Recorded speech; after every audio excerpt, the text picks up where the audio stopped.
율법적인 신앙이 있고 복음적인 신앙이 있습니다. 율법적인 신앙이라 이렇게 말하면 하나님의 법, 그 율법을 온전히 지킴으로 의로워지고 구원을 얻을 수 있다는 그런 신앙입니다. 법에 대한 책임을 강조하고 의무를 강조합니다. 그 율법을 통해서 무엇이 죄이고 무엇이 선이고 의인가 하는 것을 판단하게 됩니다. 때로는 법을 지켰다는 것, 그 선한 행위를 자신의 공로로 내세우는 그런 모습이 있기도 합니다. 그러나 늘 법을 지키려고 애쓰고 또 선하게 살려고 노력하지만 온전히 법을 지킬 수 없는 자신의 연약함으로 인해서 낙심하게 됩니다. 자신은 법을 지켰으니까 의인이라고 생각하지만 법이라고 하는 것은 99가지를 지키다가도 한 가지를 지키지 못하면 법을 지키지 못한 것이 되기 때문에 늘 의인이라고 생각하지만 죄인으로서 죄책감에 시달리는 그런 삶을 살 수밖에 없습니다. 그래서 율법적인 그런 신앙은 결국 자신의 의를 주장하지만 그 의로서 구원을 받지 못하는, 구원에 이르지 못하는 그런 신앙이 되고 말 것입니다. 반면에 복음적인 신앙이 있습니다. 복음적인 신앙은 예수 그리스도의 십자가의 보혈의 공로로 의롭다 하심을 받고 구원을 얻을 수 있다는 그런 신앙입니다. 구원을 얻는 신앙입니다. 죄인이 의인이 되는 은혜를 강조합니다. 은혜로 선물로 받은 구원이기 때문에 자신의 공로나 자신의 선행을 자랑할 수가 없습니다.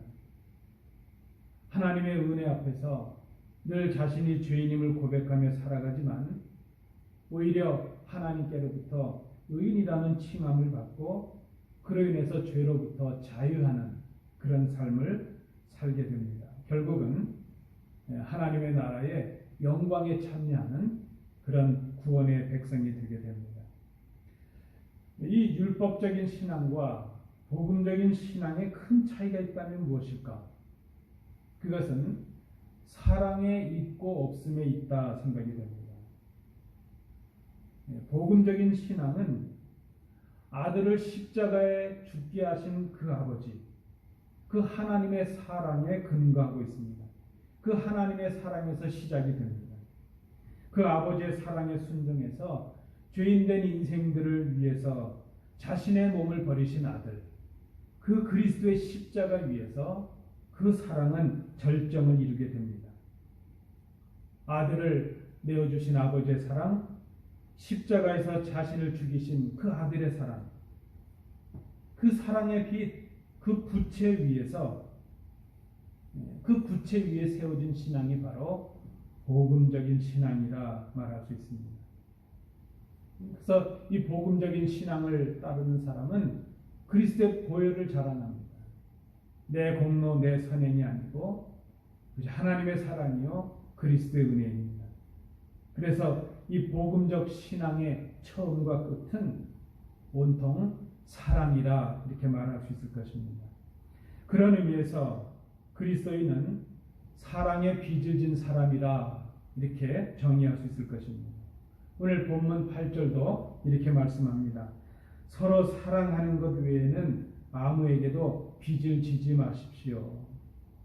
여러분, 우리가 살아가다 보면 그저 이런저런 빚을 질 수가 있습니다. 빚을 지게 되면 은행에 빚을 질 수도 있고 개인적으로 융통해서 빚을 질 수도 있는데 그 빚은 반드시 갚아야 되는 것이죠. 오늘 본문은 사랑의 빚 외에는 지지 말라 그랬습니다. 그저 쉬운 의미로 하면 사랑의 빚은 질 수 있다는 것이죠. 사랑의 빚은 져야 된다는 것이죠. 이 사랑의 빚 외에는 지지 말라 하는 이 말씀에 그 근원이 어디서부터 시작이 되겠습니까? 우리는 하나님께로부터 갚을 수 없는 그런 빚을 진 사람들입니다. 사랑의 빚을 지었습니다. 그 사랑으로 인하여 우리의 연약한 육체로는 온전히 이룰 수 없었던 그 율법의 요구를 단번에 완성하게 되었습니다. 여러분, 우리가 오해하지 말아야 될 것입니다. 우리가 율법의 요구를 완전하게 지킬 수 있다면 율법을 지키는 것으로도 의로워질 수 있고 구원을 받을 수 있을 것입니다. 그런데 문제는 우리의 연약함으로, 우리의 연약한 육체로는 율법을 온전히 지킬 수가 없고 율법이 요구하는 그 모든 것들을 이룰 수가 없다는 것입니다. 그런데 그 연약한 우리가 하나님의 사랑으로 인해서 우리가 이룰 수 없었던 육체의 모든 요구를 단번에 완성하게 되었습니다. 그 결과로 우리는 의인이 되었고 구원받은 하나님의 자녀가 되었습니다. 하나님의 은혜였습니다. 하나님의 사랑이었고 그리스도의 은혜였고 사랑이었습니다. 우리에게 문제가 있다면 내가 받은 사랑이 당연하다 이렇게 생각하는데 문제가 있습니다. 여러분, 우리가 늘 그렇죠. 성도로부터 혹은 이웃으로부터 우리가 뭔가 사랑을 받게 되면 내가 받는 사랑은 당연하다 그렇게 생각할 때가 있습니다. 그렇지 않습니다. 오늘 말씀을 의지해서 보니까 사랑은 빚이라는 것입니다. 그 사랑은 오히려 갚아도 다 갚을 수 없는 그런 빚이라는 것입니다. 우리가 자녀로서 부모님들의 사랑을 받고 성장하는데 여러분, 부모님의 사랑은 당연한 것이겠습니까? 우리가 갚을 수 없는 그 사랑은 우리 자녀들에게 남겨지는 빚입니다. 부모님의 사랑은 빚인 것이죠. 이웃들이 우리에게 베푸는 사랑이 빚입니다. 성도 서로 상호간에 베풀고 나누는 사랑이 빚이라는 것입니다. 우리를 향하신 하나님의 사랑이 빚이라는 것입니다. 그 빚은 반드시 갚아야 되는 것이라 하는 것이죠. 우리 연약한 인생을 향하신 하나님의 신실하신 그 사랑에 응답해서 우리도 그 신실함으로 하나님을 사랑하고 이웃을 사랑하는 것, 하나님이 기뻐하시는 일을 감당하는 것, 그것이 바로 빚을 갚는 일이라 하는 것입니다. 주님 말씀하십니다. 내 마음을 다하고 목숨을 다하고 뜻을 다하고 힘을 다하여 주 너희 하나님을 사랑하고 내 이웃을 내 자신과 같이 사랑하라. 우리 주님은 이 사랑의 명령보다 더 큰 계명이 없다 그렇게 말씀을 하셨습니다. 그리고 이후에 요한복음에도 보니까 사랑의 새 계명을 주십니다. 요한복음 13장 34절에 새 계명을 너희에게 주노니 서로 사랑하라. 내가 너희를 사랑한 것 같이 너희도 서로 사랑하라. 여러분, 서로 사랑하는 것이 우리를 향하신 하나님의 사랑의 빚을 갚는 일입니다.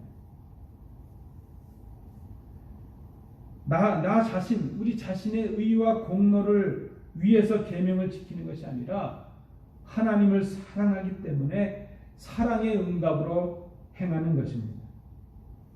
오늘 본문에 나타나는 10절까지의 말씀이 그런 내용 아니겠습니까?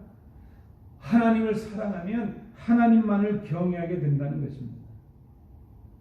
하나님의 계명을 책임으로, 의무로 그저 부담을 가지고 지키는 것이 아니라 하나님을 사랑함으로 행하게 되는 사랑의 응답의 차원에서 계명을 지킨다는 것입니다. 사랑하면 하나님만을 경외합니다. 하나님을 사랑하면 하나님의 이름을 망령되이 일컫지 아니합니다. 하나님을 사랑하면 안식일을 기억하여 거룩히 지킵니다. 하나님께 예배하는 것이 하나님을 사랑하는 길이기 때문입니다. 하나님을 사랑하면 부모님을 공경합니다. 부모님을 사랑하고 이웃을 사랑하고 사람을 사랑하게 되면 이웃에게 악을 행하지 않습니다. 사랑하면 남의 생명을 빼앗는 살인을 저지르지 않습니다. 사랑하면 간음하지 않습니다. 사랑하면 남의 물건을 도둑질하거나 탐내지 않습니다. 이 모든 계명이 책임이요 의미요 그저 어쩔 수 없어서 지키는 그런 법률적인 차원이 아니라 우리를 향하신 하나님의 사랑에 대한 응답의 차원에서 하나님을 사랑함으로 행하는 그런 성도의 삶이 된다는 것입니다. 구약의 옛 계명은 의무와 책임으로 지는 짐이었습니다. 그러나 주님께서 주시는 새 계명은 그 모든 것을 사랑으로 하라는 것입니다. 하나님의 사랑에 감격해서 하나님의 사랑으로 감당하라. 우리를 향하신 하나님의 사랑에 응답함으로 서로 사랑하는 것. 그것이 바로 사랑의 빚을 갚는 것입니다. 오늘 본문은 성도가 이루어야 될 사랑의 삶, 거룩한 삶을 말씀하고 있습니다. 오늘 본문을 통해서 우리 성도로서 우리가 마땅히 감당해야 될 사랑의 삶, 그 거룩한 삶을 함께 생각해 봅니다. 첫 번째는 11절의 내용입니다. 사랑을 이루는 성도의 삶은 때를 분별하는 삶이라 하는 것입니다. 여러분, 지금 우리가 살아가고 있는 때가 어떤 때입니까? 오늘 11절을 보시겠습니까?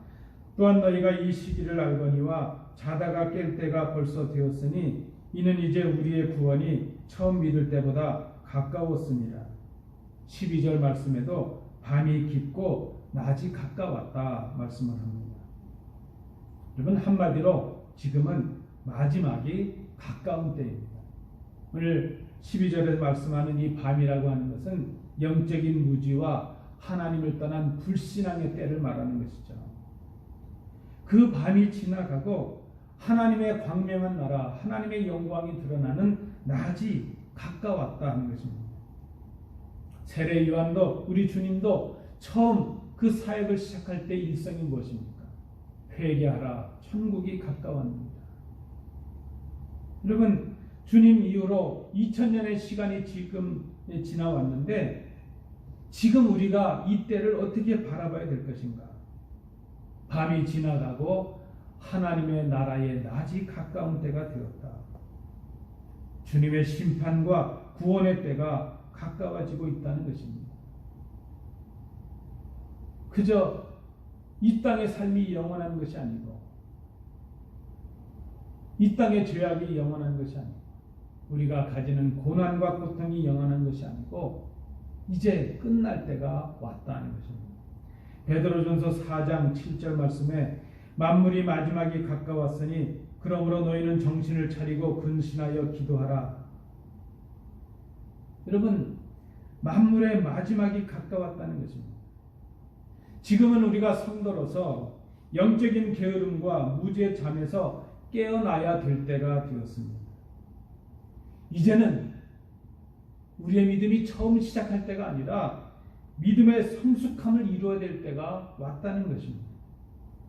이제는 하나님을 향한 우리의 사랑의 깊이와 넓이를 더해 가야 될 때가 되었습니다. 그 하나님의 사랑에 응답해서 형제를 향한 우리의 사랑의 깊이를 더해 가야 될 때가 되었다는 말입니다. 주님 오실 날이 가까웠습니다. 하나님을 사랑하는 성도, 그 사랑을 이루는 성도는 다시 오실 주님을 기다리는 삶을 사는 사람입니다. 다시 오실 주님을 예배하는 우리가 해야 될 일은 무엇일까?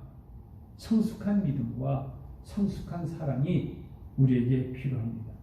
사랑을 이루는 성도의 첫 번째 모습은 때를 분별하는 지혜로운 성도가 되는 것입니다. 두 번째 12절부터 14절의 내용을 통해서 볼 때 사랑을 이루는 성도의 삶의 두 번째는 오늘 본문을 통해 볼 때 어둠의 일을 벗는 삶이라 하는 것입니다. 여러분, 하나님을 사랑하면 하나님이 기뻐하시는 삶을 살기를 힘쓰는 사람이 됩니다. 우리가 그런 경험이 있지 않습니까? 누군가를 사랑하면 그 사람이 기뻐하는 일을 하고 싶습니다. 그 처음은 하나님이 기뻐하시지 않는 일을, 그 어둠의 일들을 벗어버리는 것입니다. 오늘 보면 13절 말씀에 의하면 어둠의 일을 벗어버리는 것은 낮에 행동하는 것처럼 단정하게 행하는 것이라 말했습니다. 그것은 구체적으로 호사한 연회나 술 취함이나 음행이나 방탕이나 싸움이나 시기에 빠지지 않는 것입니다. 이것들은 믿는 성도로서 우리가 우리의 삶의 자리에서 이루어야 될, 성도로서 이루어야 될 정결한 삶을 말합니다. 여러분, 성도는 정결한 삶이 있어야 됩니다. 우리가 비록 세상 속에 살아가지만 세상과는 달라야 됩니다. 생각하는 것이나 말하는 것이나 행하는 것이 성도다워야 됩니다. 성도는 비록 밤 같은 이 세상에 살아가고 있지만 낮에 행하는 것처럼 정직하고 투명할 수 있어야 됩니다. 세상의 재미와 쾌락에 빠지지 말아야 됩니다. 육체의 정욕과 욕심과 탐심에 자신을 맡기지 말아야 됩니다. 다투고 시기하는 일을 하지 말아야 됩니다. 이 모든 어둠의 일들은 하나님의 사랑을 알지 못하는 사람들이 하는 일이기 때문입니다. 아들을 죽이신 그 아버지의 사랑, 십자가에서 몸을 버리신 그 아들의 사랑을 받은 사람들이라면 그 사랑에 응답한 첫 번째 모습은 하나님이 기뻐하시지 않는 삶의 모습을 버리는 것입니다. 열거되었던 그 어둠의 일들은 주님의 십자가의 사랑을 알지 못하는 사람들, 그 하나님의 사랑을 상실한 사람들의 삶의 모습입니다. 그런데 여러분, 이 일을 그리스도인이니까, 교인이니까, 성도니까 그저 하고 싶지 않은데 무거운 짐으로 책임으로 하는 것이 아니라 하나님의 사랑을 받은 자로서, 그 사랑에 빚진 자로서 그 사랑에 응답하는 차원으로 하라는 것입니다. 어둠의 일을 벗어버리고 자신을 정결하게 하는 일, 그것이 하나님을 사랑하는 길이라는 것을 깨닫고 행하라는 것입니다. 성도로서 정결함을 회복하는 일, 그것은 하나님의 사랑에 응답하는 성도가 이루어야 될 거룩한 삶이라 말할 수 있습니다. 마지막 세 번째입니다. 다시 12절부터 14절을 통해 볼 때 사랑을 이루는 성도의 삶의 두 번째는 빛의 갑옷을 입는 삶이라 그랬습니다. 사랑을 이루는 성도의 삶이 첫 번째로 어둠의 일을 벗어버리는 것, 자기 자신을 정결하게 하는 것이라면, 그것이 소극적인 방법이라면 적극적인 방법은 오히려 빛의 갑옷을 입는 일이라는 것입니다. 여러분, 우리가 어릴 때 보면 밖에 나가서 놀다가 들어오게 되면 우리 부모님들이, 어머님이 그 흙 묻은 옷을 갈아입으라 그러십니다. 그리고 잘 세탁이 된 새 옷을 내어주십니다. 그 더러워진 옷을 벗고 새 옷을 입기 위해서는 깨끗이 씻습니다. 깨끗이 씻고 새 옷을 입습니다. 더러워진 옷을 벗어버리는 이유는 새 옷을 입기 위함입니다. 우리가 우리 스스로를 정결하게 함으로 어둠의 일, 그 어둠의 옷들을 벗어버리는 이유는 빛의 옷을 입기 위함입니다. 오늘 본문 14절에 보시면 오직 예수 그리스도로 옷 입고 정욕을 위하여 육신의 일을 도모하지 말라. 그리고 그 빛의 갑옷은 그리스도의 옷이라 말씀을 합니다. 여러분, 빛의 갑옷을 입는 것은 그리스도를 입는 것을 말합니다. 그리스도로 옷을 입는 것을 말합니다. 성도로서 우리 각자는 그래서 우리 마음으로 원하는 것은 그것입니다. 우리 모두가 다 어둠의 그 옷들을 벗어버리고 정결한 삶을 살아가기를 원합니다. 정결해지기를 원합니다. 그런데 문제는 우리가 연약하다는 데 있습니다. 우리의 힘으로 그 어둠의 일들을, 어둠의 삶들을 다 몰아내지 못합니다. 우리가 마음으로는 원하지만 우리의 육신이 무너질 때가 한두 번이 아니었습니다. 굳은 계획도 세우고 결단도 해보지만 실천하지 못할 때가 많고 그 실천을 지속하지 못할 때가 많이 있습니다. 여러분, 내 힘과 내 능력으로 하게 되면 어렵습니다. 마치 율법적인 신앙이 내가 이제 의로워지고 내가 선을 행해서 구원에 이르려고 하면 그것이 불가능하지만 하나님의 은혜를 힘입고 하나님의 사랑을 입으면 그게 가능한 것처럼 내가 정결해질 수 있는 귀한 방법은 내 힘과 능력으로 하는 것이 아니라 그리스도의 옷을 입는 것입니다. 빛이신 그리스도, 의이신 그리스도, 그 그리스도를 내가 입게 되면 내 능력이 아니라 내 수고가 아니라 그리스도의 능력으로 그 어둠이 물러가는 역사가 일어납니다. 그것이 바로 은혜입니다. 그것이 바로 그리스도의 옷을 입는 것입니다. 그리스도로 옷 입는 것은 내가 완전해져서 이루어지는 것이 아니라 내가 능력으로 어둠을 몰아내는 것이 아니라 완전하신 그리스도, 빛이신 그리스도, 그분의 능력으로 어둠을 물러가게 하는 것입니다. 그래서 그리스도로 옷 입는 것은 그리스도를 내 몸과 내 마음의 주인으로 영접하는 것을 의미합니다. 포도나무 가지가 포도나무에 붙어 있으면 저절로 열매를 맺는 것처럼 우리는 나무이신 주님께 가지처럼 붙어 있는 것입니다. 그것은 주님의 말씀에 순종하여 행하는 것을 말합니다. 그리스도를 닮아가는 성숙한 제자들이 되려고 애쓰는 것을 말합니다. 그 주님의 사랑 안에 거하는 것을 의미합니다. 여러분, 성도들로서 그리스도로 옷 입는 이 귀한 은혜를 누리시기를 간절히 원합니다.